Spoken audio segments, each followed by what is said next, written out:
Hello বন্ধুরা, আমি বর্ষা। আমাদের বর্ষা ডায়েরি অফিসিয়াল চ্যানেলে আপনাদের সকলকে স্বাগতম।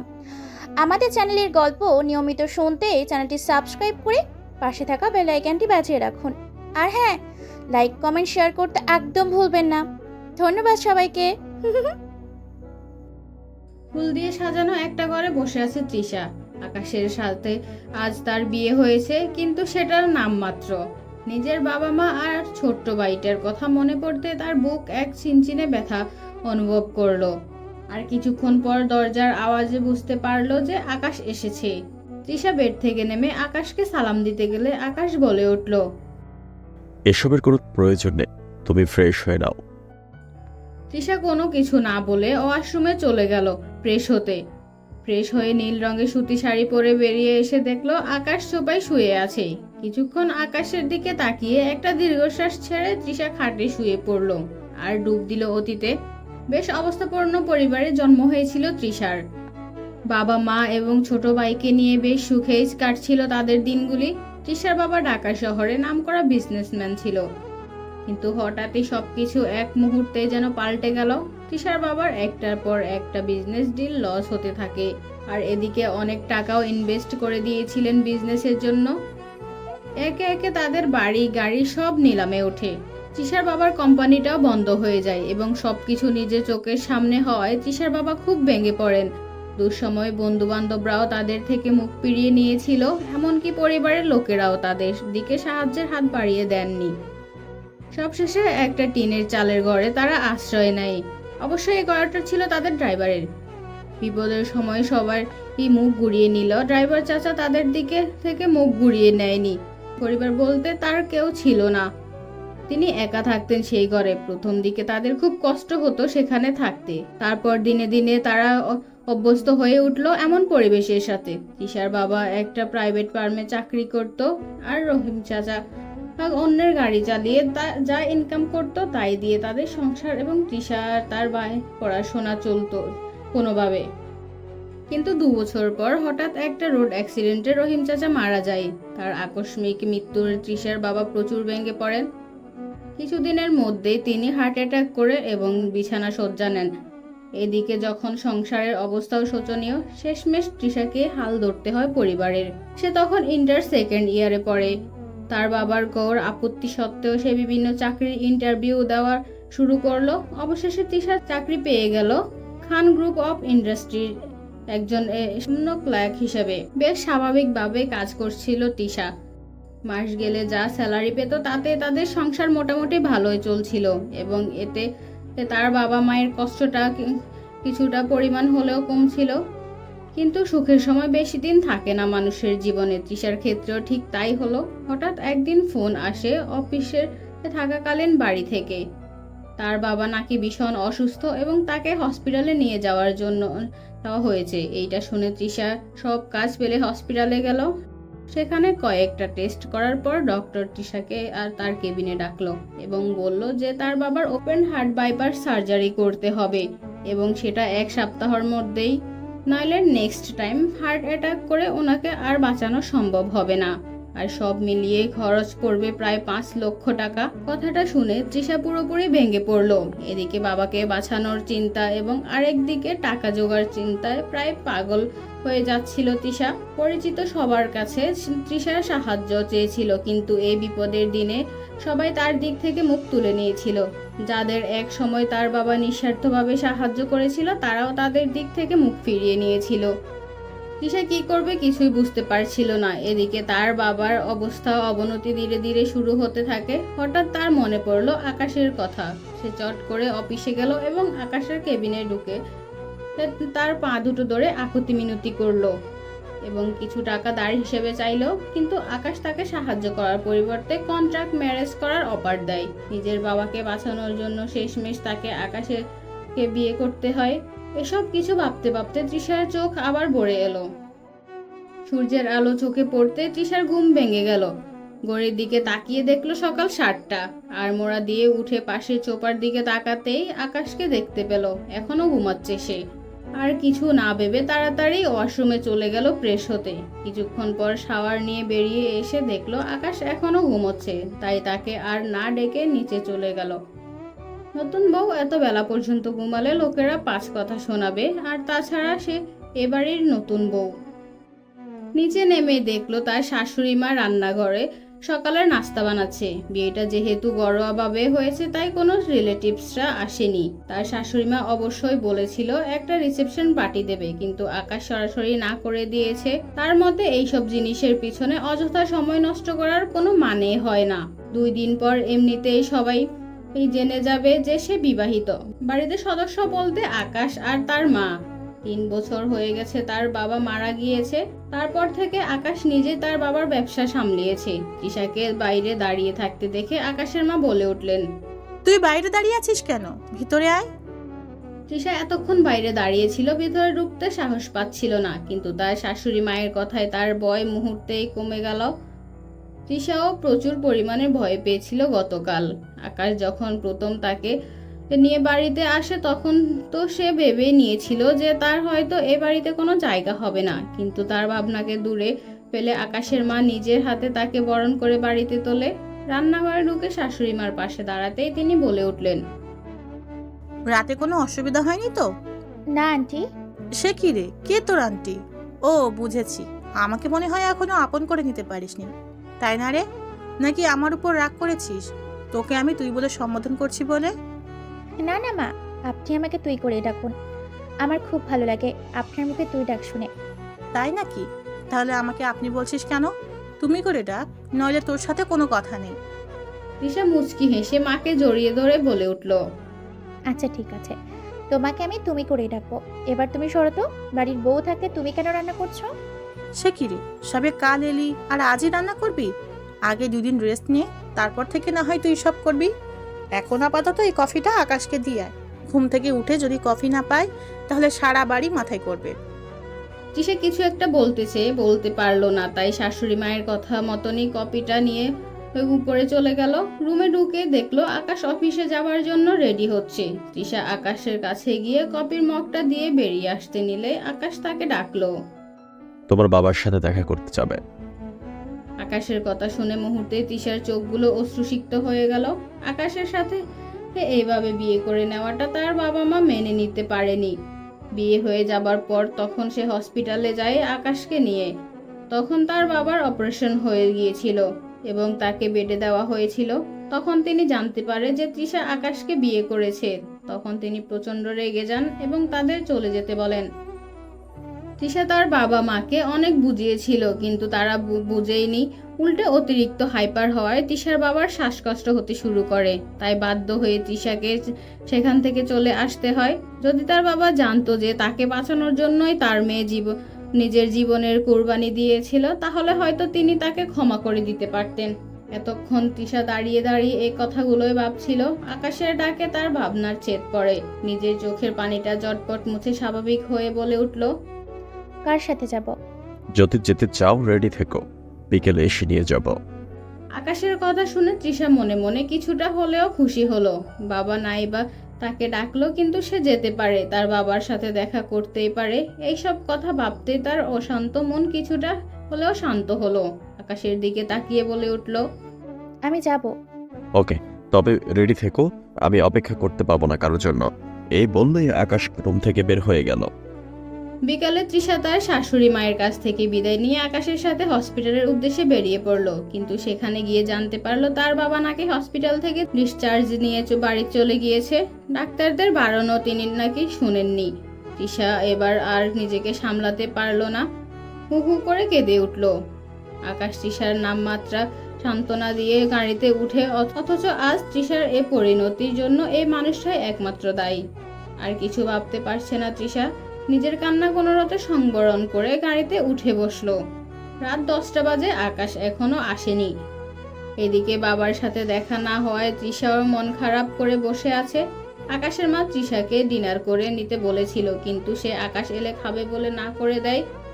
রাত তখন 11টা। আকাশ ঘরে ঢুকলো। আকাশকে দেখে তৃষা বলে উঠল, এত দেরি হলো যে?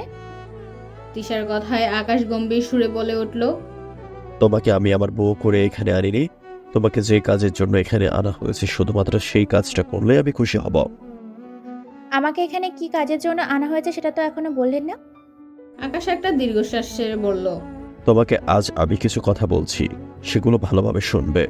আমি একজনকে ভালোবাসি, কিন্তু আমার মা তাকে পছন্দ করে না। তার নাম রিনা। আকাশের এইটুকুনি কথা শুনে তৃষার বুক ধুকপুক করে করে উঠল। কেমন যেন এক চিনচিনে ব্যথা অনুভব করলো, কিন্তু এটা তো হবার নয়। সে তো জানে সে নিজের বাবার জীবন বাঁচানোর বিনিময়ে আকাশকে সাহায্য করতে এখানে এসেছে। যখন তার কাজ শেষ হয়ে যাবে তখন আকাশ তাকে ডিভোর্স দিয়ে মুক্তি দিয়ে দেবে সারা জীবনের মতন। কিন্তু এটা জানে না যে আকাশ তাকে কেন বিয়ে করেছে। তার উপর আকাশের মুখ থেকে মেয়েটার নাম শুনে তৃষার কেমন যেন সন্দেহ হচ্ছে, নামটা তার অনেক পরিচিত মনে হচ্ছে। আকাশের কথায় তৃষার ধ্যান ভাঙলো। আকাশ আবার বলতে শুরু করলো, দেখো, তোমার মনে এখন প্রশ্ন আসে, তাহলে আমি তোমাকে বিয়ে করলাম কেন? তাহলে শোনো, আমার মা রিনাকে কোনো কারণে পছন্দ করে না। আমি যখন বিদেশে থাকতাম তখন রিনার সাথে আমার পরিচয়। একই দেশে দুজনের বাড়ি হওয়ায় দুজনের মধ্যে বন্ধুত্ব হলো। একসময় রিনা আমাকে প্রপোজ করলো। রিনাকেও আমার ভালো লেগেছিল, তাই তার প্রপোজে আমি অ্যাকসেপ্ট করি। বাবা মারা যাবার পর আমি দেশে ফিরে আসি। রিনা তখন দেশে আসেনি। তার কয়েক মাস পর সে দেশে ফিরলে মাকে আমাদের ব্যাপারে বলি। মা পরিষ্কার জানিয়ে দেয় সে রিনার সাথে আমার বিয়ে কিছুতেই মেনে নেবে না। মায়ের সাথে আমার খুব রাগারাগি হয় বিষয়ে। মা অতিরিক্ত স্ট্রেস না নিতে পারায় অসুস্থ হয়ে পড়ে। তারপর হসপিটালে নিয়ে গেলে ডাক্তাররা সাজেশন দেয় মাকে কোনোভাবে স্ট্রেচ দেওয়া যাবে না। নিজের মায়ের কথা ভেবে আমি রিনার কাছ থেকে কিছুটা সময় চাইলাম। রিনাও আপত্তি জানাইল না, কারণ সে আগে নিজের স্টাডি কমপ্লিট করতে চেয়েছিল, তাই সে আবারও বিদেশে চলে যায়। কিন্তু আমাদের মধ্যে সবসময় যোগাযোগ হতো। এর প্রায় 1.5 বছর পর রিনার স্টাডি প্রায় কমপ্লিট। সে দেশে ফিরবে এটা জেনে আমি ভীষণ খুশি।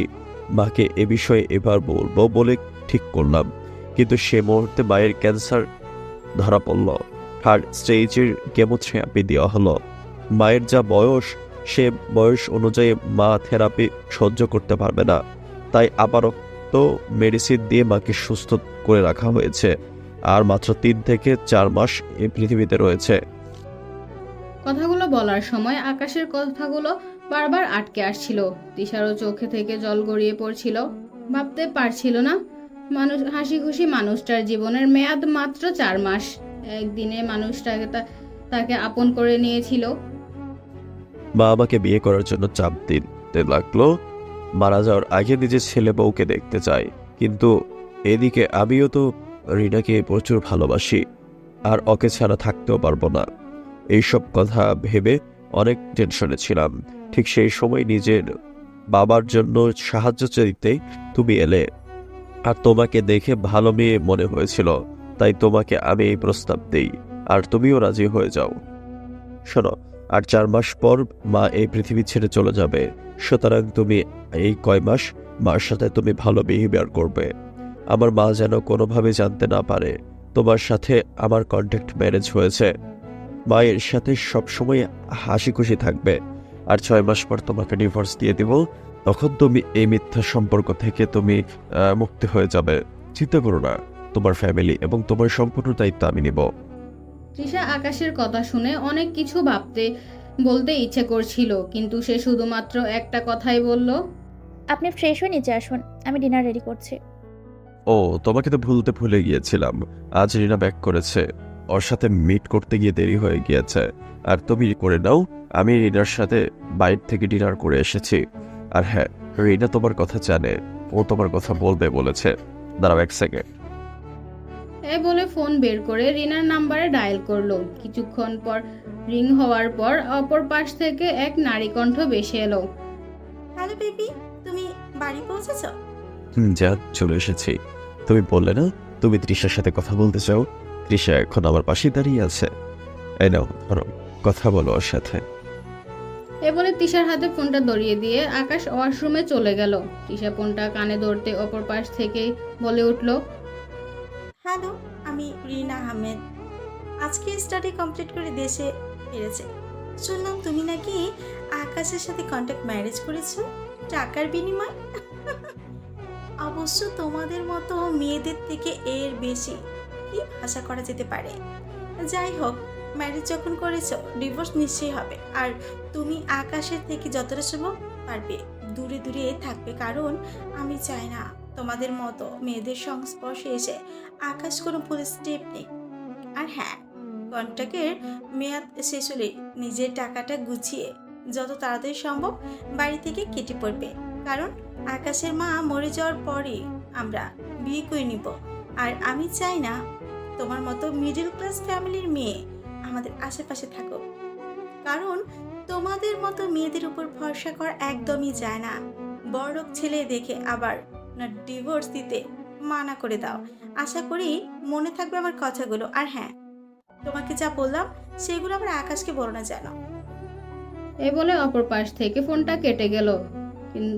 কেটে দিল। কথাগুলো শুনে তৃষার চোখ জোড়া ভরে এলো। মনে মনে ভাবছে, একজন মানুষ নিজের মাকে বাঁচানোর জন্য তার সমস্ত খুশির আয়োজন করছে, আর একজন মানুষ কবে তার মা মরবে এবং তার ছেলেকে বিয়ে করবে এই আশায় দিন গুনছে। তৃষা এসব কথা ভাবছিল, তখন ওয়াশরুম থেকে আকাশ বেরিয়ে এলো। তৃষাকে এভাবে দাঁড়িয়ে থাকতে দেখে বলে উঠল, কি হলো, তুমি দাঁড়িয়ে আছো এইভাবে? রিনা তোমার সাথে কথা বলেছে? হ্যাঁ। ও ঠিক আছে, তুমি গিয়ে ডিনার করে এসো। আমি আর আজকে ডিনার করব না। আমার ডিনার রেডি হয়ে গেছে। জেনে শুনে ইচ্ছে করে তৃষা মিথ্যে কথা বলল। আসলে এত কিছুর পর তার আর খেতে মন চাইছে না। ও, তাহলে তুমি বেডে শুয়ে পড়ো। এ বলে বিছানা থেকে একটা বালিশ এবং চাদর নিয়ে আকাশ সোফার দিকে যেতে তৃষা বলে উঠল, শুনুন, বলছিলাম আপনি বেডে শুয়ে পড়ুন। আপনার সোফায় শুতে প্রবলেম হয়, আর তাছাড়া আমার ছোট জায়গায় শোয়ার অভ্যেস আছে। আপনি বরং বেডে শুয়ে পড়ুন। শিওর? না মানে আই ক্যান অ্যাডজাস্ট। তুমি বেডে শুতে পারো। আমি পারবো। ওকে, তোমার যেমন ইচ্ছে। এ বলে আকাশ বেডে শুয়ে পড়ল আর তৃষা সোফায়। পরের দিন সকালে ঘুম থেকে উঠে ফ্রেশ হয়ে নিচে গিয়ে দেখলো তার শাশুড়ি মা সকালের ব্রেকফাস্ট করছে, পাশে সার্ভেন্টরা হেল্প করছে। তৃষা সেখানে গিয়ে বলল, মা, আজকে আমি ব্রেকফাস্ট বানাবো আর তুমি রেস্ট করবে। কোথায় কি আছে আমাকে শুধু বলে দাও। আরে তুই কেন ব্রেকফাস্ট বানাবি? সবে বিয়ে করে এলি 2 দিন হলো, এখন কিছুদিন রেস্ট নে, পরে তো তোকেই এই সংসারের হাল ধরতে হবে। শাশুড়ি মায়ের কথা শুনে তৃষা একটা মলিন হাসি দিয়ে বলে উঠল, সে তো হবেই, কিন্তু আজকে থেকে তোমাকে আর কোনো কাজ করতে হবে না। এই আমি বলে রাখলাম, তুমি শুধু রেস্ট নেবে, আর কি কি করতে হবে আমাকে বলবে। তোমার কথা শুনে কালকে রেস্ট নিয়েছি, আজ কিন্তু তোমার কোনো কথাই শুনবো না। আমি ব্রেকফাস্ট বানাবো। আচ্ছা আচ্ছা ঠিক আছে, আমি তাহলে রুমে যাচ্ছি। তোর যা প্রয়োজন তুই রাহেলার কাছ থেকে জেনে নিস। এই বলে তিনি চলে গেলেন। তৃষা তার যাওয়ার দিকে তাকিয়ে থাকলো আর মনে মনে ভাবছে, সত্যি মানুষকে দেখে বোঝাই যায় না যে তার মনের ভিতর কি চলছে। এত হাসি খুশি মানুষরা তাদের সাথে থাকবে না আর বড়জোর 4 মাস থাকবে, আর বড়জোর 4 মাস ভাবতেই মন থেকে একটা দীর্ঘশ্বাস বেরিয়ে এলো। অন্যান্য দিনের তুলনায় আজকে ব্রেকফাস্টের মেনু দেখে আকাশ কিছুটা অবাক হলো। অন্যান্য দিনে নর্মাল ব্রেকফাস্ট থাকলেও আজকে তার জায়গায় রয়েছে আলুর পরোটা, সবজি, মটন, লাচ্ছি আর পায়েস। এত কিছু একসাথে দেখে আকাশ তার মাকে জিজ্ঞেস করলো, আজকে এত কিছু বানাতে গেলে কেন? মা, তোমাকে কতবার আমি বলেছি এত রান্না করবে না, এমনিতেই তোমার শরীর অসুস্থ, তুমি আমার কোনো বারণে সরো না। আর এই যে তুমি, মা যখন এত কিছু রান্না করছিল তখন তুমি কোথায় ছিলে?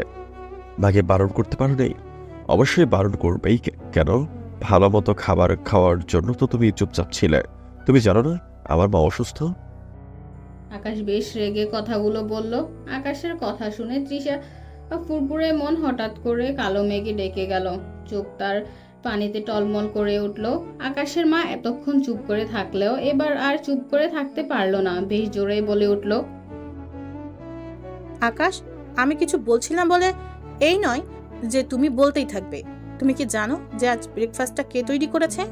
শোনো আকাশ, কোনো কিছু না জেনে না যাচাই করে বিচার করাটা একজন শিক্ষিত মানুষের কাজ নয়। আর আজকের সমস্ত ব্রেকফাস্ট তৃষা নিজের হাতে বানিয়েছে। তুমি এইভাবে মেয়েটাকে কথা শোনাতে পারো না আকাশ। মেয়েটা আমার কথা ভেবে আজকের সমস্ত কিছু নিজের হাতে করেছে। আর হাজার হোক, মেয়েটা তোমার স্ত্রী। এখন চুপচাপ বসে ব্রেকফাস্ট করে নাও। আর তৃষা মা, তুমি আমার পাশে এসে বসো। মায়ের কাছ থেকে এমন উত্তর শুনে আকাশ নিজেরও কিছুটা খারাপ লাগলো। সত্যি সে না জেনে তৃষার উপর সমস্ত দোষ চাপিয়ে দিল। আকাশ আর কিছু না বলে চুপচাপ বসে বলল। তৃষাও নিজের চোখে জলটা আড়াল করে মায়ের পাশে বসে পড়ল।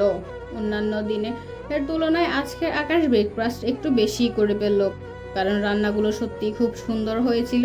ব্রেকফাস্ট করে নিজের অফিসের উদ্দেশ্যে আকাশ বেরিয়ে পড়ল। এদিকে তৃষাও সমস্ত কাজ সেরে শাশুড়ি মায়ের সাথে গল্প করতে চলে গেল। ঘরে গিয়ে দেখলো তিনি চুলে তেল দেওয়ার জন্য বসেছে। তৃষাও শাশুড়ি মায়ের পাশে বসে বলে উঠল। মা, তেলটা দাও, আমি তোমার চুলে আজ তেল দিয়ে দিচ্ছি। তৃষার কথা শুনে তিনি মুচকি হেসে বলে উঠলেন। তুই দিবি? তাহলে এনে ধর। তৃষা সুন্দর করে শাশুড়ি মায়ের চুলে তেল দিয়ে মাসাজ করে দিচ্ছে। কিছুক্ষণ চুপ থেকে তিনি বলে উঠলেন। আজকের আমি তোকে কিছু কথা বলবো, সেগুলো মন দিয়ে শুনবি। আমি হয়তো বেশি দিন আর তোদের সাথে থাকবো না। আমার চলে যাওয়ার পর তোকে কিন্তু এই সংসারের হাল ধরতে হবে, আর তার সাথে আমার ছেলেটাকেও সামলে রাখতে হবে। তৃষা তার শাশুড়ি মাকে শক্ত করে জড়িয়ে ধরে কাঁদো কাঁদো গলায় বলে উঠল। এইভাবে বলো না মা, নিজের বাবা মা তো আমার দিকে মুখ ফিরিয়ে নিয়েছে। এখন যদি তুমিও আমাকে ছেড়ে চলে যাবে বলো, তাহলে আমার কি হবে? আরে পাগলি, মানুষ কি আর সারা জীবন বেঁচে থাকে? একদিন না একদিন তাকে চলে যেতেই হয়। আর তাছাড়াও আমি যা রোগ বাঁধিয়েছি, তাতে হয়তো আমি আর এই পৃথিবীতে কয়েক মাসের অতিথি। না, তোমার কিচ্ছু হবে না, কিছুই হতে দিব না আমি তোমাকে। আচ্ছা আচ্ছা ঠিক আছে, সে নয় পরে দেখা যাবে ক্ষণ। এখন আমার কথাগুলো মন দিয়ে শোন। আকাশ এমন ছিল না। ও আমার আর ওর বাবার অনেক বাধ্য ছেলে ছিল। পড়াশোনায় ভালো রেজাল্ট করায় ওর বাবা সিদ্ধান্ত নিল ছেলেকে বিদেশ পড়াবে, ওখানে উচ্চ শিক্ষায় শিক্ষিত হবে। সেজন্য ছেলেকে বিদেশ পাঠিয়ে দিল। প্রতিদিন খোঁজ খবর নিতে না পারলেও কিছুদিন অন্তর অন্তর আমাদেরকে ফোন করে খোঁজ খবর নিত। বিদেশে বেশ ভালোই পড়াশোনা চলছিল, কিন্তু হঠাৎ করে 1 বছরের মাথায় আকাশ চেঞ্জ হতে লাগলো। আগে 2 দিন অন্তর অন্তর ফোন দিতেও, কিন্তু তখন সে আমাদের মাসে একবার ফোন দিত, তাও আবার মাঝে মাঝে ভুলেও যেত। এত দূর থেকে ছেলের খোঁজ খবর নিতে আমাদের অসুবিধা হতো, তাই আকাশের বাবা ঠিক করলেন যে ছেলেকে আবার দেশে ফিরিয়ে আনবে। কিন্তু যখন আকাশকে আমরা প্রস্তাবটা দিলাম, সে বলে দিল নিজের পড়াশোনা কমপ্লিট না করে দেশে এসে ফিরবে না। এদিকে ছেলে আমাদের কাছ থেকে দূরে যেতে লাগলো। পরে জানতে পারলাম সে একটা মেয়ের পাল্লায় পড়েছে। মেয়েটা নাকি এদেশীয়। আমাদেরও কোনো প্রবলেম হতো না, আমরা তাকে হাসি মুখে মেনে নিতাম। কিন্তু আকাশের বাবা খোঁজ খবর নিয়ে জানতে পারলেন যে মেয়ের বাবা ভালো নয়, নিজের দাদাকে ফাঁসিয়ে তার সমস্ত কিছু নিজের নামে করে নিয়েছে। আর ওই মেয়েটারও নাকি আকাশ ছাড়াও অনেক ছেলের সাথে সম্পর্ক। জেনে শুনে নিজের ছেলেকে তো আর আমরা মৃত্যুর মুখে ঠেলে দিতে পারি না, কিন্তু ছেলেকে বোঝাবো কি করে? এসব চিন্তায় আকাশের বাবা দিন দিন ভেঙে পড়ছিল। একদিন রাতে হুট করে বলল তার শরীরটা ভীষণ খারাপ লাগছে। ড্রাইভারকে বলে সঙ্গে সঙ্গে হসপিটালে নিয়ে গেলাম, কিন্তু মাঝপথেই তিনি এই দুনিয়া ছেড়ে চলে গেলেন। তার আমার কাছে বলা শেষ কথা ছিল আকাশকে ওই মেয়েটার কাছ থেকে দূরে রাখতে। এইদিকে আকাশের বাবা মারা যাবার পর আকাশ দেশে ফিরল। বলতে পারো আমার জেদের কাছে হার মেনেই এখানে পুরোপুরিভাবে চলে এলো। আর তাছাড়া ওর পড়াশোনাও প্রায় কমপ্লিট হয়ে গিয়েছিল, আর নিজের বাবার বিজনেসটাকেও সামলাতে হতো, তাই সে আর বিদেশ যাবার চিন্তা নিল না। কিন্তু আকাশ এটা কোনোদিন জানতে পারলো না যে ওর বাবার মৃত্যু ব্রেন স্ট্রোকের জন্যই হয়েছিল। ঠিকই, কিন্তু পরোক্ষভাবে ও নিজেই দায়ী ছিল ওর বাবার মৃত্যুর জন্য। পরে সে ওই মেয়েটাকে বিয়ে করতে চায়, এই প্রস্তাব নিয়ে আমার কাছে এসেছিল, কিন্তু আমি তাকে স্পষ্ট না করে দেই। প্রথমে কিছুতেই মানছিল না, পরে আমি অসুস্থ হয়ে যাওয়ায় সে আর এই বিষয়ে কোনো কথা বলেনি। এই কয়েক বছর পর সে আবার বিয়ের প্রস্তাব নিয়ে আসতে চেয়েছিল, কিন্তু আমার ক্যান্সার ধরা পড়ায় সে আমাকে আর এই বিষয়ে কিছু বলেনি। পরে আমি ভেবে দেখলাম আমার মৃত্যুর পর তো আমার ছেলে আবার ওই মেয়ের কাছে চলে যেতেই পারে, তাই আমি সিদ্ধান্ত নিলাম তাকে একটা ভালো মেয়ের সাথে বিয়ে দিব। তাই তাকে বিয়ে করার জন্য এক প্রকার চাপ দিতে লাগলাম। তার কিছুদিন পর সে তোকে বিয়ে করে এই বাড়িতে আনলো। প্রথমে একটু সন্দেহ হয়েছিল ঠিকই, কিন্তু পরে ভেবেছিলাম হয়তো তোকে পছন্দ হয়েছে তাই বিয়ে করে এনেছে। কিন্তু আজকের খাবার টেবিলে ও তোর সাথে যে ব্যবহার করলো, তাতে আমি এইটুকুনি বুঝতে পেরেছি যে তোদের মধ্যে সম্পর্কটা আর 5টা সম্পর্কের মতন স্বাভাবিক নয়। দেখ, তুই যতই আমার কাছ থেকে লুকাস না কেন, আমি তো মা, তাই আমি বুঝি। আকাশ যখন তোকে বিয়ে করে এই বাড়িতে এনেছিল তখন আমার কিছুটা সন্দেহ হয়েছিল, কিন্তু তোর মতো একজন মেয়েকে হাতে পেয়ে কি করে হাতছাড়া করি বল? এবার এখন তুই আমায় কথা দে যে তুই আমার ছেলেটাকে ওই বাজে মেয়ের কাছে কোনোদিন যেতে দিবি না। আমি মারা যাবার পর তোকেই কিন্তু আমার ছেলেটাকে ওই বদমেয়ের ছায়া থেকে বাঁচিয়ে রাখতে হবে। আমি হয়তো বেঁচে আছি বলে আকাশ ওই মেয়েটার কাছে যেতে পারছে না, আর আমাকে খুশি রাখার জন্য তোকে বিয়ে করেছে, কিন্তু আমার মৃত্যুর পর হয়তো আবার ওই মেয়ের কাছে চলে যাবে। তুই তুই আমার কাছে প্রতিজ্ঞা কর যে তুই আমার কথা রাখবি। তৃষা কি করবে কিছুই বুঝতে পারছে না। একদিকে আকাশের সাথে হওয়া কন্ট্রাক্ট ম্যারেজ আর অপরদিকে একজন মায়ের করা অনুরোধ যে সে যেন তার ছেলেকে রক্ষা করে। কি করবে তৃষা কিছুই বুঝতে পারছে না। সর্বশেষ তার মনে হলো বৃদ্ধার শেষ অনুরোধটুকু রক্ষা করাই তার সর্বপ্রথম কর্তব্য। কারণ মানুষটা সত্যি কয়েকদিন তার মায়ের জায়গা প্রায় নিয়ে নিয়েছে। তাছাড়াও একজনের মুখের হাসি ফোটাতে যদি তাকে আরেকটু অপমান সহ্য করতে হয় তাহলে ক্ষতি কি? এমনিতেই তো সে তার জীবনের অর্ধেক নষ্ট করেই ফেলেছে। নিজের বাবাকে বাঁচাতে আরও একবার না হয় কিছু অভিজ্ঞতা অর্জন করেই ফেলুক, নিজের মার বয়সী মানুষটিকে সাহায্য করতে। সারা জীবন ঘুরেও এই পৃথিবীর বৈচিত্র্য বোঝা বড়ই মুশকিল। কিছু কিছু অভিজ্ঞতা নিজের কাছে সঞ্চিত থাক ভালোই, ভবিষ্যতে হয়তো কোনো কাজে লেগে গেল। এর জন্য অবশ্যই তাকে আরও কিছুটা অপমান লাঞ্ছনা সহ্য করতে হবে, কিন্তু কী বা করার? সেই তো তাকে বাকিটা জীবন একা চলতেই হবে। কারণ তার মা বাবা তো তার দিক থেকে মুখ ফিরিয়ে নিয়েছে। আর এমনিতেও সে তো আর কন্ট্রাক্ট ভাঙবে না, একজনকে শুধু আলো আর অন্ধকারের তফাৎটুকু বুঝিয়ে দিয়েই চলে যাবে। এতে যদি একজন মায়ের কলিজা শান্ত হয় তাহলে ক্ষতি কি? তৃষা তার শাশুড়ি মায়ের দিকে তাকিয়ে বলে উঠল, মা, আমি তোমাকে কথা দিলাম তোমার ছেলেকে সঠিক পথটা দেখাতে সাহায্য করব, নিজের সর্বোচ্চ ক্ষমতা দিয়ে। তৃষার কথায় তিনি সন্তুষ্ট হয়ে তৃষাকে জড়িয়ে ধরল। হয়তো তিনি কিছুটা স্বস্তি পেয়েছেন। আজও আকাশ রাতে দেরি করে ফিরল। তৃষা আকাশের দেরি করে ফেরার কারণ জিজ্ঞেস করতে সে তৃষার দিকে কট চোখে তাকিয়ে বলে উঠল, শোনো, তোমাকে আজ একটা কথা স্পষ্ট করে বলে রাখছি। আমি কোথায় যাব, কখন ফিরবো, কি করব, এ সমস্ত তোমার না জানলেও চলবে। আর এর কৈফত আমি তোমাকে দিতে পারবো নয়। তোমাকে আমি যে কাজের জন্য এখানে রাখা হয়েছে সে কাজটা ভালোভাবে করলে আমি বেশি খুশি হব। আকাশের কথায় তৃষা কষ্ট পেল, নিজেকে সামলে বলে উঠল, আচ্ছা, আপনি গিয়ে ফ্রেশ হয়ে নিন, আমি ডিনার রেডি করছি। আমি বাইরে থেকে খেয়ে এসেছি। আর রোজ রোজ আমার জন্য অপেক্ষা করতে হবে না তোমাকে। রোজ রোজ এরকম ন্যাকামি আমার ভালো লাগে না। এবার থেকে আমাকে জিজ্ঞেস করবে না এইসব বিষয়ে। এই বলে আকাশ টাওয়াল নিয়ে ওয়াশরুমে চলে গেল। আকাশ চলে যাওয়ার পর তৃষা নিচে গিয়ে সমস্ত কিছু গুছিয়ে রুমে চলে এলো। রুমে এসে দেখলো আকাশ বারান্দায় দাঁড়িয়ে তার কার সাথে যেন ফোনে কথা বলছে। ফোনে কথা বলার ধরন দেখে বোঝা যাচ্ছে যে সে এত রাতে কার সাথে কথা বলছে। প্রায় 20 মিনিট পর আকাশ রুমে এসে দেখলো তৃষা খাটের উপর বসে আছে। আকাশ কিছুটা বিরক্ত হয়ে বলে উঠল, তোমার কি সমস্যা বলো তো? কাল নিচে বললে যে তুমি সোফায় থেকে শুইতে চাও, আজ আবার বিছানায় বসে আছো। সারাদিন বাড়িতে বসে থেকে তোমার ঘুম নাই আসতে পারে, কিন্তু আমি তো তোমার মতো শুয়ে থাকি না। সারাদিন কাজ করে আমি এখন যথেষ্ট টায়ার্ড। সো এখন আমি ঘুমোবো। আকাশের কথা শুনে তৃষা চট করে দাঁড়িয়ে বলে উঠল, না না, আমি বিছানায় শোবো বলে এখানে বসে নেই। আসলে আমি বলতে চাচ্ছিলাম যে বাবাকে অনেকদিন দেখিনি, তাই যদি কাল আপনি আমাকে নিয়ে ও বাড়ি যেতেন তাহলে। তৃষাকে থামিয়ে আকাশ প্রচন্ড বিরক্ত নিয়ে বলে উঠল, আর শোনো, প্রথমে তোমার বাবার সাথে দেখা করতে গিয়েছিলাম আমি, কিন্তু তিনি নিজে এক চিওর চলে গিয়েছেন। আর কি বললো তোমাকে নিয়ে আমি ওনার বাড়ি যাব? ইম্পসিবল। তুমি এটা সেটা তুমি স্বপ্নেও ভেবো না। এমনিতেও আমি তোমাকে স্টিভ বলে ভাবি না। আর তুমি আশা করলেই বা কিভাবে যে আমি অমন মানুষের বাড়িতে উঠবো যে কিনা আমাকে অপমান করেছে, আর নিজেই তো বেঁচে আছে আমার তো। আকাশের এই কথাটাও তৃষার মনে গিয়ে বিঁধল। কিছুটা জোরে বলে উঠল, দেখুন মিস্টার আকাশ, আপনি আমার বাবার ট্রিটমেন্ট ফ্রিতে দেননি। তার বিনিময়ে আপনিও আপনার মায়ের জন্য একজন টেম্পোরারি কাজের লোক পেয়েছেন, যে কিনা আপনার মাকে 24 ঘন্টা সার্ভিস দেবে। তৃষার কথায় আকাশ রেগে তৃষার বাহু শক্ত করে চেপে ধরে নিজের অনেকটা কাছে নিয়ে এসে বলে উঠল, হাউ ড্যাম ইউ! আবার অসুস্থ মাকে নিয়ে তোমার এইভাবে বলার সাহস কি দিল? ঠিক একই কথা যদি আমি আপনাকে বলি, আমার অসুস্থ বাবাকে নিয়ে এই ধরনের মন্তব্য করার অধিকার আপনাকে কে দিল? ইউ! তোমার বাবার সাথে আমার কম্পেয়ার করো কি করে তুমি? কেন?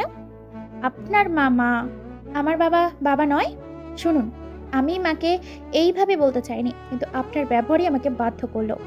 কখনো অন্যের বাবা মাকে হেয় করবেন না, কারণ সব বাবা মাই সমান। নিজের বাবা মাকে সবাই ভালোবাসে। আপনি যেমন মায়ের জন্য আমার সাথে কন্ট্রাক্ট ম্যারেজ করেছেন, ঠিক তেমনই আমি আমার বাবাকে বাঁচাতেই আপনার সাথে বিয়ে বিয়ে খেলা খেলছি। পাল্লা হিসেব করে দেখলে কিন্তু দুজনের পাল্লাই স্বার্থ একই। আকাশ কি বলবে কিছুই বুঝতে পারছে না, কারণ তৃষা যা সব বলছে সবই সত্যি কথা। আকাশ কিছু বলতে যাবে তার আগে বলে উঠল, আপনাকে যেতে হবে না, আমি নিজেই যেতে পারবো।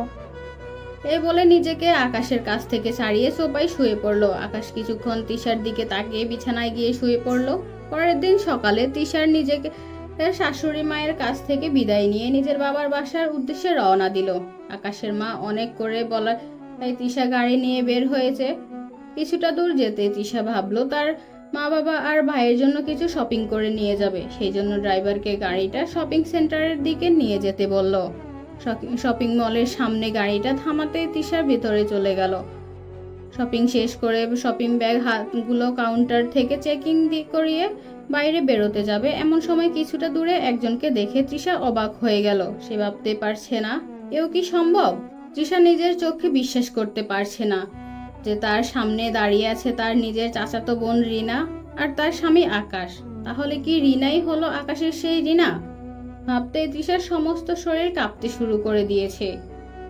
এতদিন সে আকাশের মার মুখ থেকে শোনা কথা অনুযায়ী রিনা সম্পর্কিত তথ্য জেনেছিল, কিন্তু এখন তো সে নিজেই জানে যে রিনার কেমন স্বভাব। না, তৃষা যেন শুনে আকাশের এত বড় ক্ষতি কিছুতেই নিজের চোখে দেখতে পারবে না।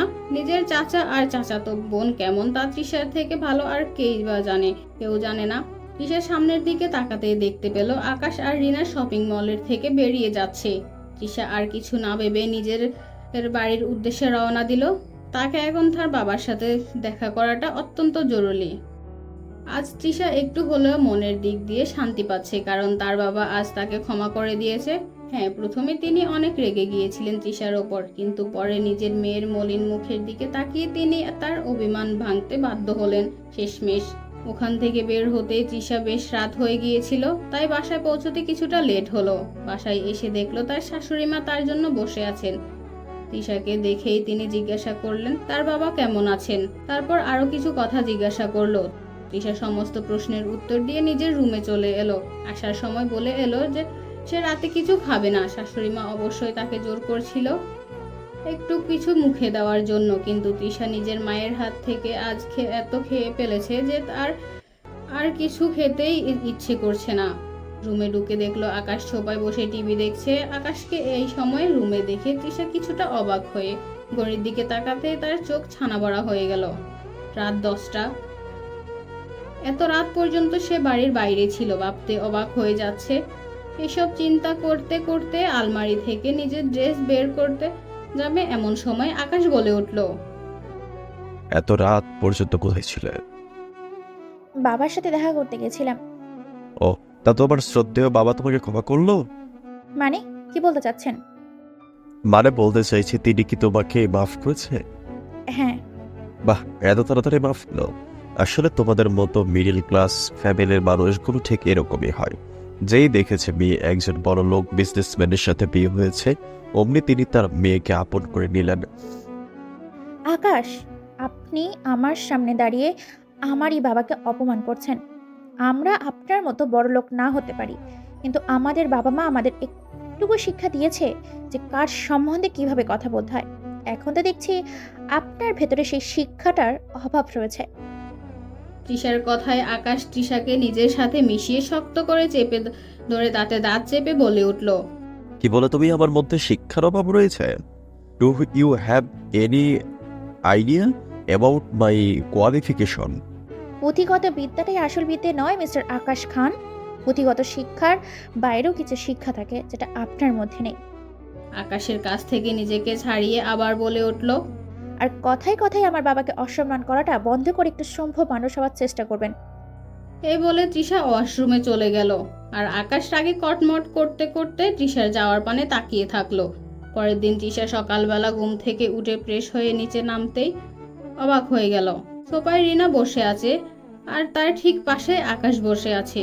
দুজনে গল্পে এতটাই ব্যস্ত যে তৃষাকে তারা খেয়ালই করেনি। এত সকালে রিনা এখানে দেখে তৃষা অনেকটাই অবাক হয়। আকাশের মা নিচে নামছিল, তৃষাকে দাঁড়িয়ে থাকতে দেখে বলে উঠল। কি ব্যাপার, তুই এখানে দাঁড়িয়ে আছিস কেন? আকাশের মায়ের কথায় আকাশ আর রিনা দুজনেই সিঁড়ির দিকে তাকালো। না মানে এমনি, তুমি আসো। হ্যাঁ চল। তৃষাকে দেখে রিনার যেন পায়ের তলা থেকে মাটি সরে যাবে এমন অবস্থা। তৃষার দিকে সে অবাক হয়ে তাকিয়ে থেকে আকাশকে জিজ্ঞেস করলো। বেবি, ও এই মেয়েটা কি? আকাশ তৃষার দিকে তাকিয়ে রিনার কাছে সরে এসে কিছুটা আসতে বলল। আরে এটা তো তৃষা, তার সাথে আমার কন্ট্যাক্ট ম্যারেজ হয়েছে। সেদিন তো তুমি ওর সাথে ফোনে কথা বললেন। রিনা অবিশ্বাস্য চোখে আকাশের দিকে তাকিয়ে আছে, যেন সে বিশ্বাসই করতে পারছে না যে সেই দিন ফোনে যে তার নিজেরই চাচাতো বোন তৃষার সাথে কথা বলেছে।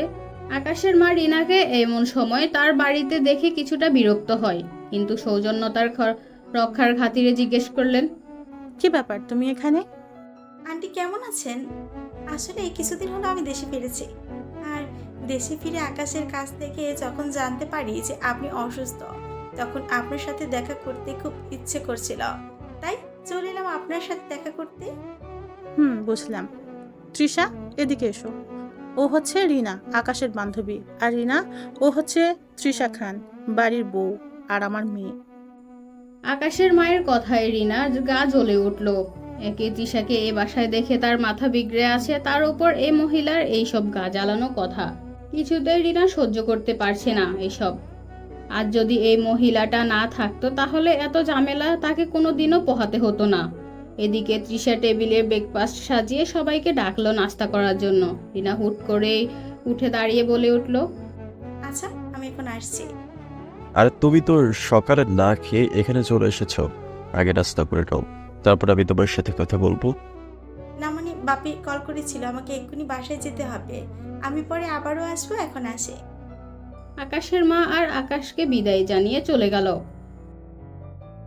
আকাশ অফিসে চলে যাওয়ার পর তৃষা বাসার সমস্ত কাজ সেরে শাশুড়ি মায়ের সাথে কিছুক্ষণ গল্প করে নিজের রুমে গেল ফ্রেশ হতে। ওয়াশরুম থেকে বের হতে তৃষার ফোন বেজে উঠল। ফোন হাতে নিয়ে দেখলো একটা আননোন নাম্বার থেকে ফোন এসেছে। ফোন ধরবে কি না এই ভাবতে ভাবতে ফোনটা কেটে গেল। তৃষা ফোনটা বেডে রাখতে যাবে, ঠিক এমন সময় ফোনটা আবারও বেজে উঠল। তৃষা এবার ফোনটা রিসিভ করে ফেলল। ফোনটা রিসিভ করতে অপর পাশ থেকে একজন বলে উঠল। এত সময় লাগে ফোনটা রিসিভ করতে? কে? বাহ, আমাকে চিনতেই পারছিস না? এত তাড়াতাড়ি তুই আমাকে ভুলে গেলি? রিনা আপু, তুমি? তাহলে শেষমেশ চিনতে পারলি আমাকে। কি জন্য তুমি আমাকে ফোন করেছো? তোর সাথে আমার কিছু কথা আছে, তুই আজ আমার সাথে দেখা কর। কিন্তু আমি কিভাবে যাব?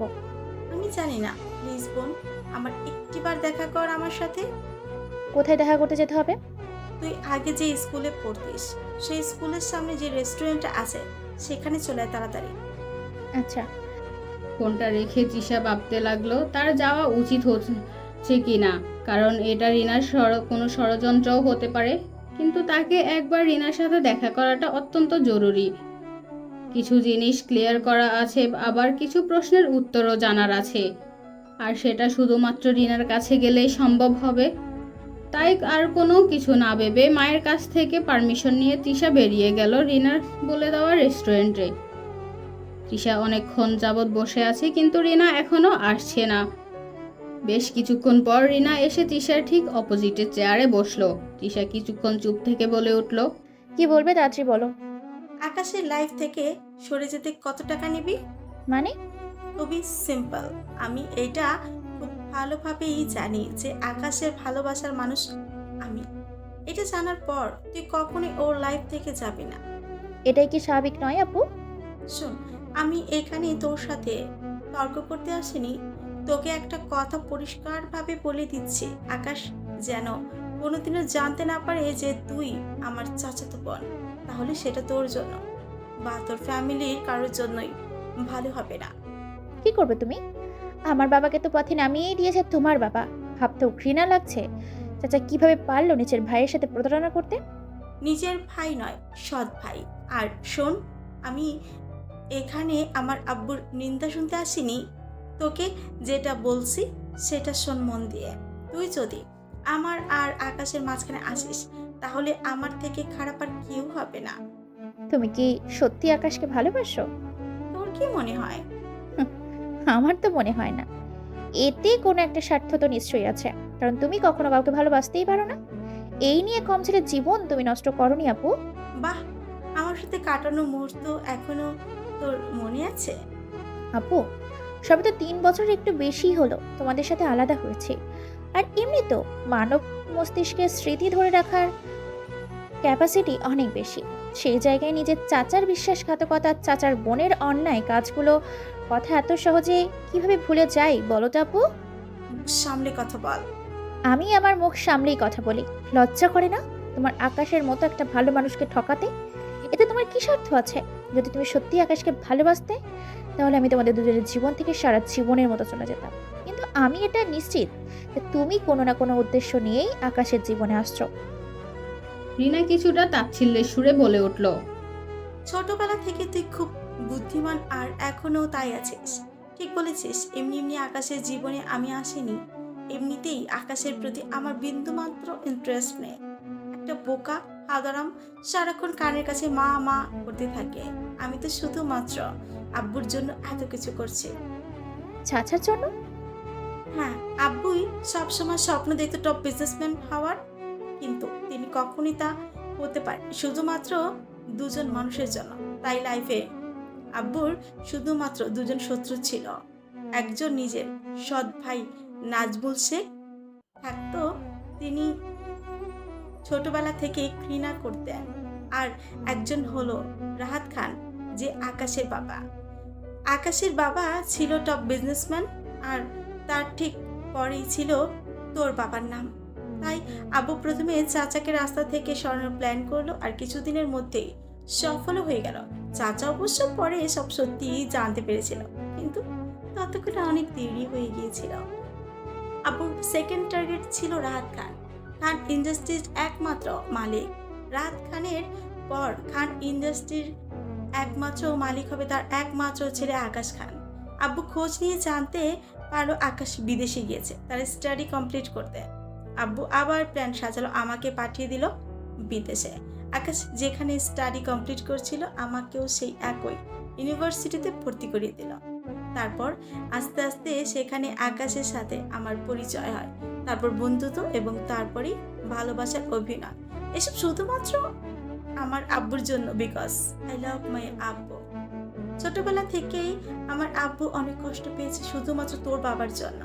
তাই তোর ভালোর জন্যই বলছে আকাশের জীবন থেকে সরে যা, নইলে এর ফল ভালো হবে না। চাচার সবেমাত্র অপারেশন হয়েছে, এরই মধ্যে তিনি জানতে পারেন যে তার একমাত্র আদরের মেয়ে যে বিয়েটা করেছে সেটা আসলে কন্ট্যাক্ট ম্যারেজ। তাহলে চাচার কি হবে ভেবে দেখেছিস? তাই বলছি সাবধান। এই বলে রিনা চলে গেল সেখান থেকে। তৃষা রিনার যাওয়ার দিকে তাকিয়ে বলে উঠল। আপু, তুমি আর চাচা সবসময় আমাদেরকে ভুলেই ভেবে এসেছো। যদি চাচা কোনোদিন বাবাকে নিজের সৎ ভাই না ভেবে আপন ভাই ভাবতো তাহলে হয়তো এই দিনটা দেখতে হতো না। তৃষা বাড়ি ফিরতে ফিরতে ভাবছে কি করা যেতে পারে, কারণ সে বেঁচে থাকতে কখনোই চাচার এই অসৎ উদ্দেশ্য সফল হতে দেবে না। কিন্তু আকাশকে কিভাবে বোঝাবে যে রিনা ভালো মেয়ে নয়? বাসায় ফিরে তৃষা যা দেখলো তা দেখার জন্য মোটেও প্রস্তুত ছিল না। এটা কিভাবে সম্ভব? আকাশ হন্তদন্ত হয়ে তার মাকে কোলে নিয়ে নামছে, চোখে মুখে কোনো কিছু হারানোর ভয়। তৃষা মাকে এই অবস্থায় দেখে অবাক হয়ে যায়।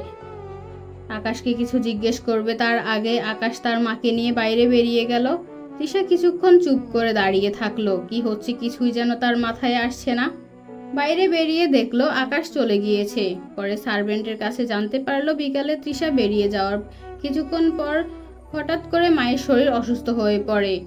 প্রথমে বাড়ির কাজের লোকেরা সকালে আকাশকে ফোন করে, কিন্তু আকাশের মিটিং থাকায় ফোন রিসিভ করতে পারে না। তারা তৃষাকেও ফোন করে, কিন্তু অনেকবার রিং বেজে যায়। পরেও তৃষা যখন রিসিভ করলো না তখন বাধ্য হয়ে আকাশের ম্যানেজারকে ফোন করে জানায়।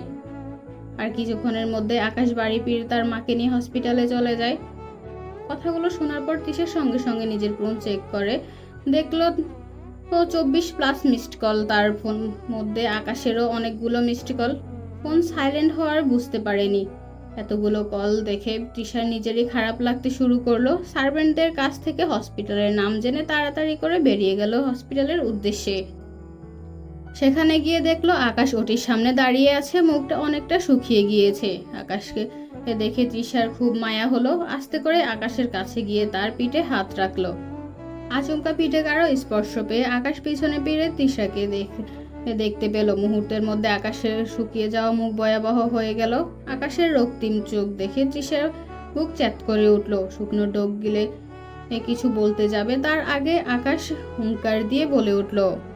কোথায় ছিলে তুমি? আকাশের কথায় কি উত্তর দেবে তৃষা ভেবে পাচ্ছে না। আকাশ আবারও বলে উঠল। কোথায় ছিলে? তৃষা কাঁপা কাঁপা গলায় বলে উঠল। ফ্রেন্ডের সাথে দেখা করতে গেছিলাম। তুমি জানো না আমার মা অসুস্থ? তোমাকে কিসের জন্য আমি বিয়ে করেছি তাকে তুমি ভুলে গিয়েছো? তারপর তৃষাকে বাহুর দুটো শক্ত করে ধরে বলে উঠল। তোমার কোনো আইডিয়া আছে আমি তোমাকে কতবার ফোন করেছি? আরে যদি সঠিক সময় না আসতাম তাহলে কি হতো বলো? তোমার বাবা মরতে মরতে বেঁচেছে শুধুমাত্র আমার দয়ায়, আর তুমি আমার মাকে মৃত্যুর দিকে ঠেলে দিয়েছ কেন? আকাশের এরকম ভয়াবহ রূপ আর চিৎকার করে কথা বলায় তৃষা প্রচন্ড ভয় পেয়ে যায়। ভয়ে ফুপিয়ে ফুপিয়ে কাঁদতে শুরু করে। আকাশ এতে আরো রেগে যায়। এই শোনো, তোমার এই দাম্বির কান্না বন্ধ করো।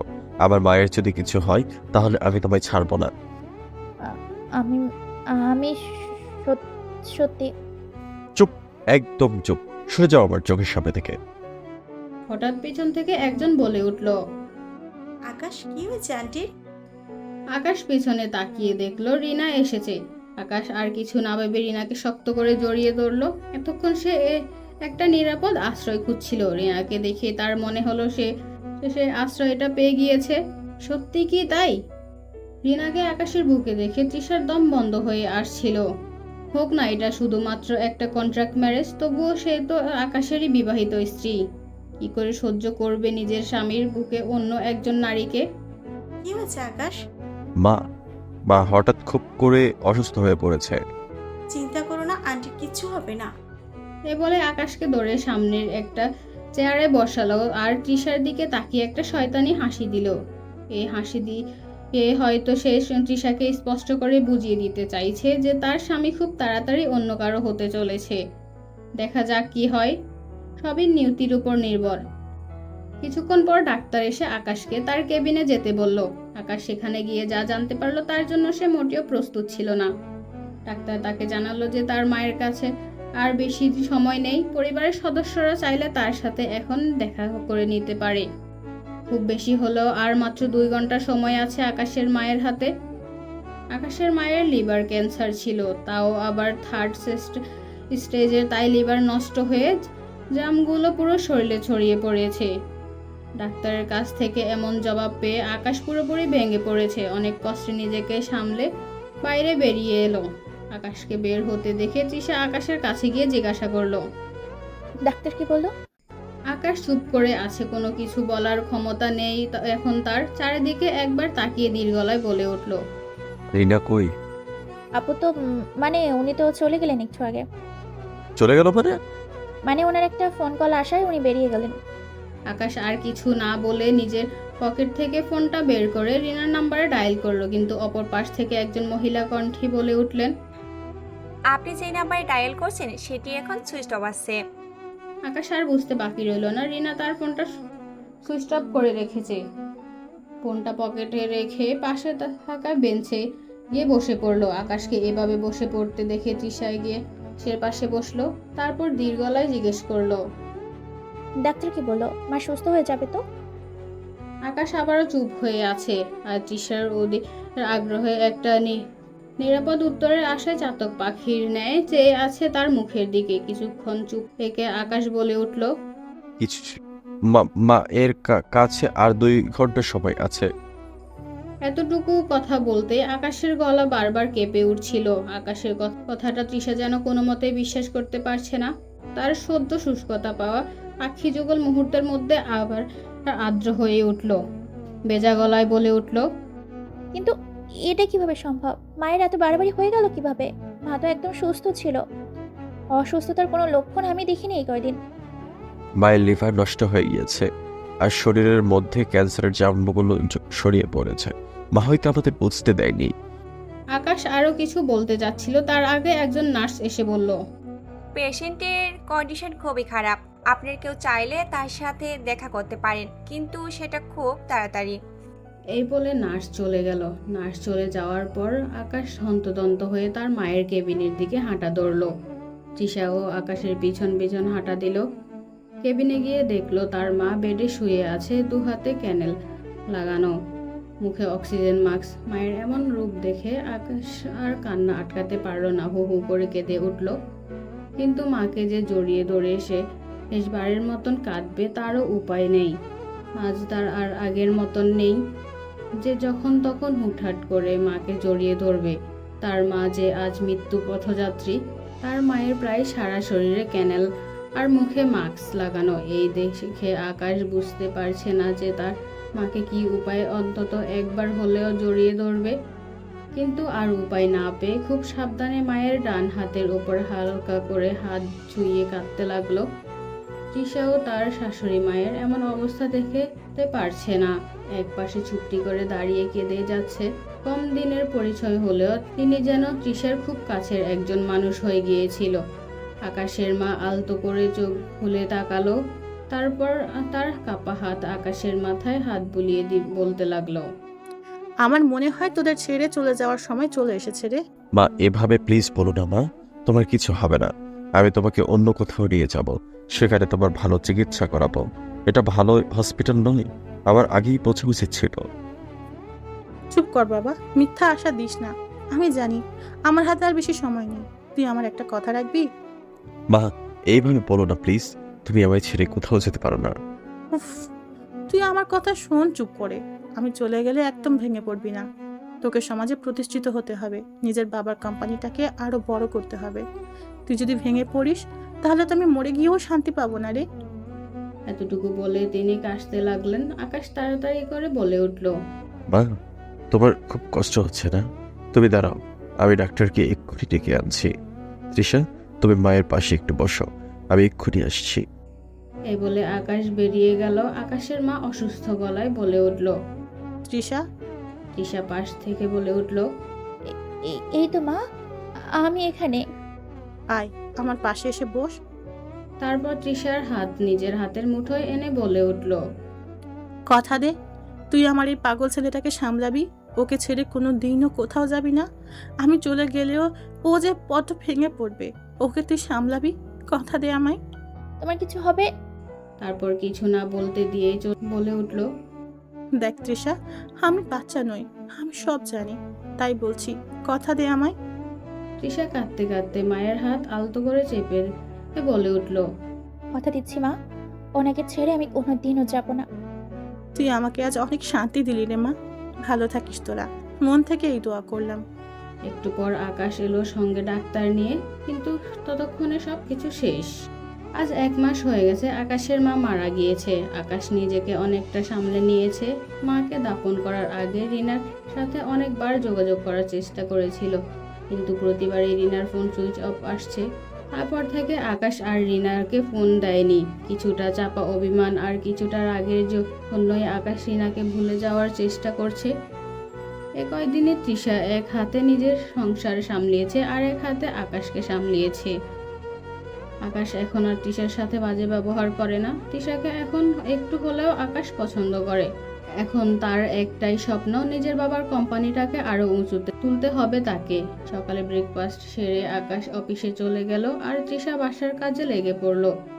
মাঝে মাঝে মায়ের ফাঁকা রুমের দিকে তাকিয়ে একটা দীর্ঘশ্বাস ফেলে, ভাবে মায়ের দেওয়া কথাগুলো কি শেষমেশ সে রক্ষা করতে পারবে।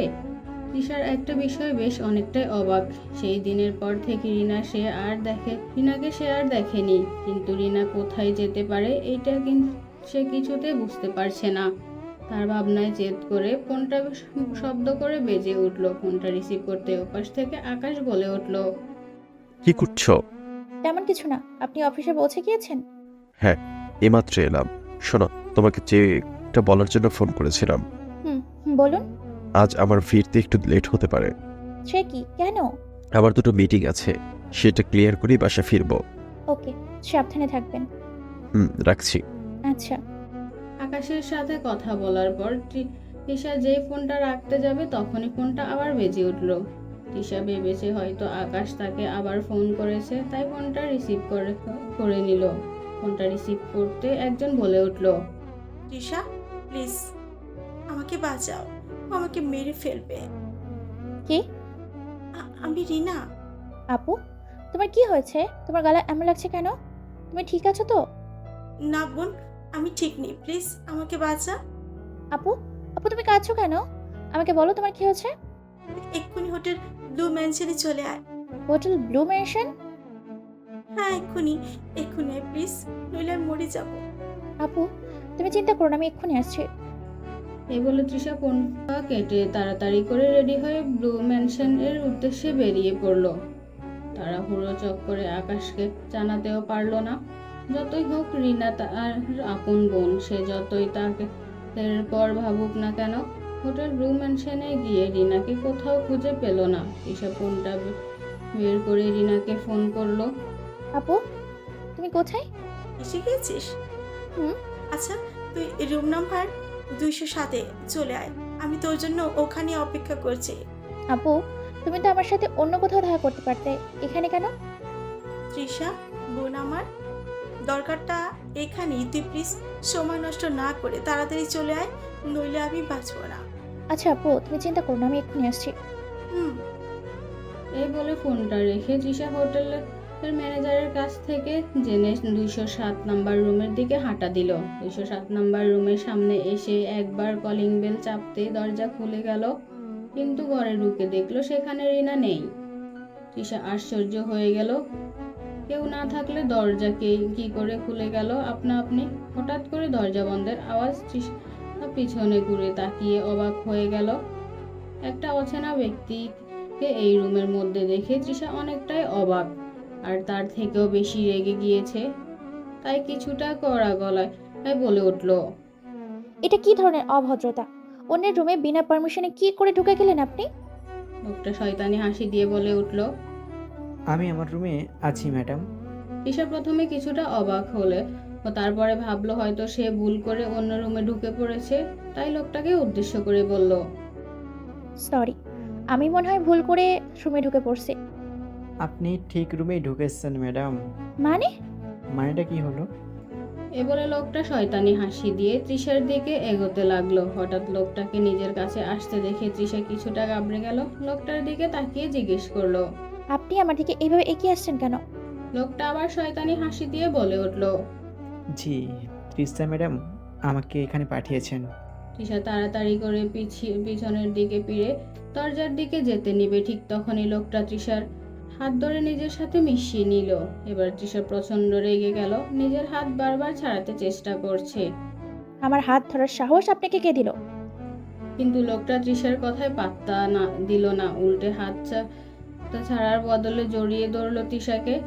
এবার তৃষা প্রচন্ড রেগে গেল, নিজের সমস্ত শক্তি দিয়ে লোকটাকে নিজের কাছ থেকে সরিয়ে তার গালে ঠাস ঠাস করে দুটো চড় মারলো। তারপর বলে উঠল, আর এক পা আমার দিকে এগোলে আমি আপনার কি অবস্থা করব তা আপনার ধারণার বাইরে।